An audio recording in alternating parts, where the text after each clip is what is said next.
Irmãos, a paz do Mestre Jesus esteja com todos vocês, que Deus abençoe quem me ouve, que o Senhor Deus Todo-Poderoso possa falar conosco mais uma vez nessa madrugada, ou independente do momento que você veja, através de um versículo, para gerar em nosso coração fortalecimento da fé e sabedoria, edificando a casa.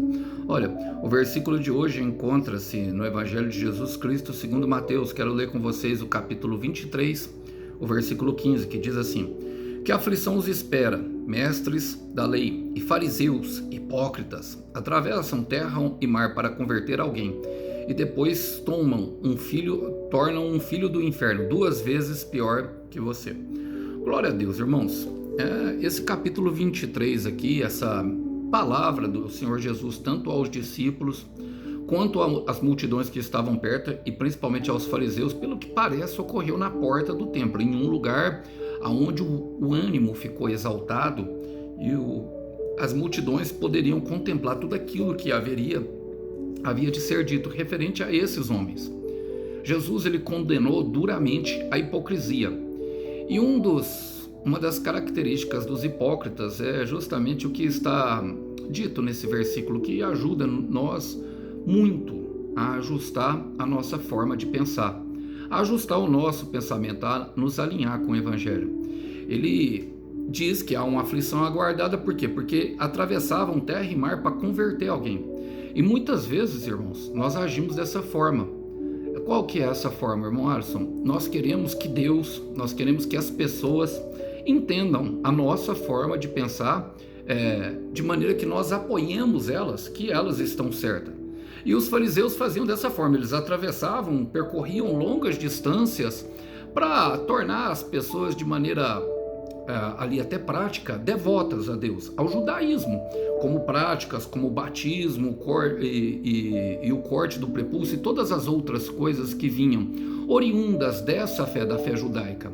Agora, a grande verdade é que eles não reconheciam Deus estando de frente para eles, e eles tentavam justamente parar Jesus, transformando Deus numa forma de pensar. Muitas vezes nós fazemos dessa forma, e somos nós que devemos nos ajustar ao Evangelho, somos nós que devemos mudar a nossa maneira de pensar, porque Jesus é indomável, não tem como mudar os caminhos de Jesus, somos nós que o seguimos, não ele que nos segue nos nossos sonhos.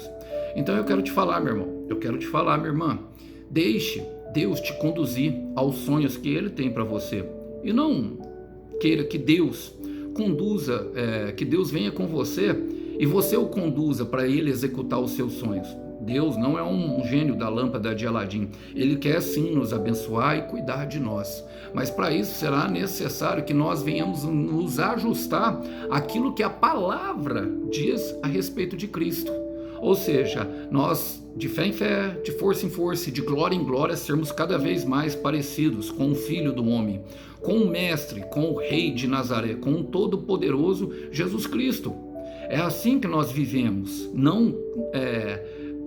assim que nós vivemos promessa, não tentando convencer Ele de que nós estamos precisando de ajuda. Talvez, meu irmão, o seu milagre esteja na coragem que lhe falta justamente de viver um processo que você sabe que precisa viver e está ali logo depois daquilo ali. É só transformar a maneira. Jesus muitas vezes não vai nos carregar no colo. Algumas vezes sim, irmão. Algumas vezes não. Mas quando ele vê que realmente nós não demos conta, quando o esforço for aplicado em direção à sua palavra. E fica aqui o alerta, porque há uma situação para quem age dessa forma, para quem tenta transformar a maneira dos outros pensar. De Jesus, irmão, jamais você conseguirá. Minha irmã, de Jesus você jamais conseguirá. Em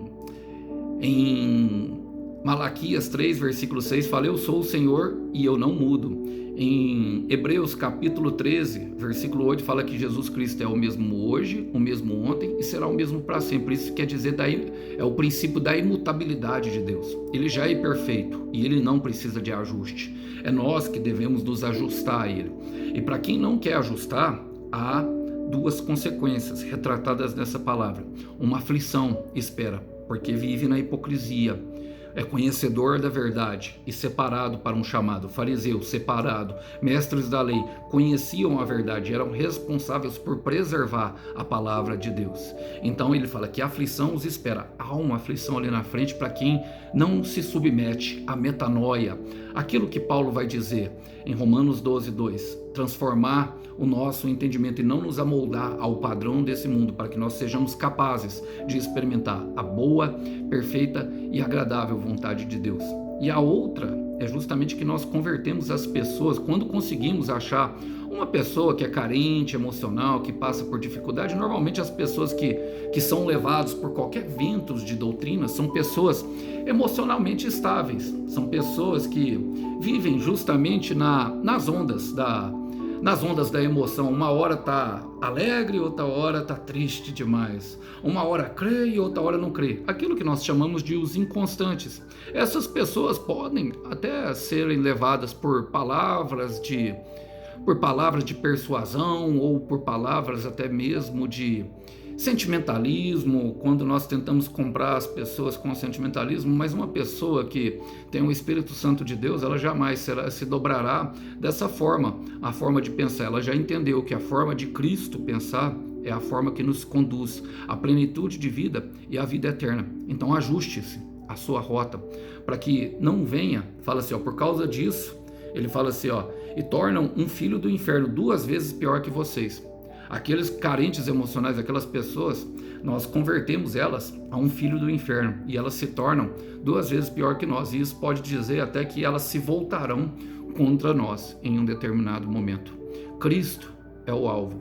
Cristo é tudo em todos. Quero terminar com Deuteronômio 5:29, que diz: quem dera eles estivessem sempre no coração à disposição para temer-me e para obedecer a todos os meus mandamentos. Assim tudo iria bem com eles e com seus descendentes para sempre. E aí nós faremos filhos que desfrutarão do bem. Fecha os teus olhos, vamos orar por isso? Senhor, eu quero colocar diante de Ti o meu irmão e a minha irmã que tem passado por esse longo processo, Pai. Ajuda-nos, Senhor, a moldar a Tua forma de pensar. Trabalha em nosso coração para que ele seja maleável e para que possamos tirar ali a rigidez que nós mesmos implantamos pelo engano do pecado. Remove todo o engano, Pai, e remove toda a dureza do nosso coração, para que venhamos viver de fato a plenitude e experimentar da Tua boa, perfeita e agradável vontade. Não nos deixe no caminho da morte, Pai, não nos deixe no caminho da aflição, não nos deixe, Pai, no caminho em que nós faremos discípulos do inferno. Nós queremos fazer discípulos de vida, assim como o Senhor, com as palavras de vida. Transforma o nosso testemunho de dureza em um coração quebrantado. É o que nós oramos hoje. E oramos em nome de Jesus. Salmo 34, versículo 18, diz que o Senhor está perto daqueles que têm o coração quebrantado e o espírito abatido. Que Deus abençoe os irmãos. A paz do Mestre. Até uma próxima. Tchau, tchau.